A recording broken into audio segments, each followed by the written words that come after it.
A, 2 point lang o 3 point. Dali lang yung A. Wala na tayo 4 point. Okay? Wala na yung 4 points. Sige, so this is the Quad hand K. grip. Okay, adjustable. O, ano yung adjustable? O, this is the rubber tip. Okay, sige. So, ang height niya sa imuhang hand grip should be in line with the, what bone is this? Okay, greater trochanter na bone. This one. Naka-inline siya dapat. Sige. Tapos, okay, like this. So, this is the correct position of your K. Yung ani siya ha, this one should be away. Dili yung ani. Mali na siya. Okay?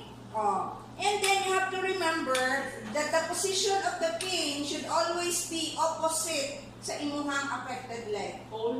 Okay? Oh, so tayo remember, cane, pole. Sige. Okay. Cane, opposite, affected leg. Pole. Remember ninyo. Okay, so pag mag-ingon ng assessor, right leg affected. O, asa ka nakaposisyon ako ang ano? Sa left. Sa left. Okay? Now, tama akong cane? Mali. Mali. Mali. So therefore, you have to manipulate it. No? Manipulate mo. Oh, like this. Okay? So dapat kahit balong mo.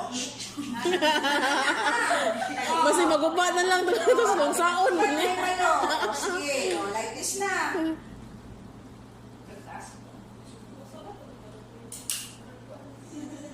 Okay. Oh, naka-ana siya dapat. Hindi siya naka-inline, anak. Okay, so by affected is right leg. Sige, 2 point ta. Sige, kung saan ganito ganiha sa crutches pag 2 point? Together, no? Together. Ang device, no? Sabay sa imuhang bad leg. Sige, so 2 point, advance the K together with the bad leg. So, and then good leg. Okay? K together with the bad leg and then good leg. Okay? So, 1 and 2. That's why 2 points siya. Okay? Sige. 3 points naman. Pag 3 point, K first. Okay? Followed by the bad leg and then good leg. Okay? K, advance. Good bad leg. Good leg. Advance the K. Followed by the bad leg and then good leg. Follow? Yes. Ha? So,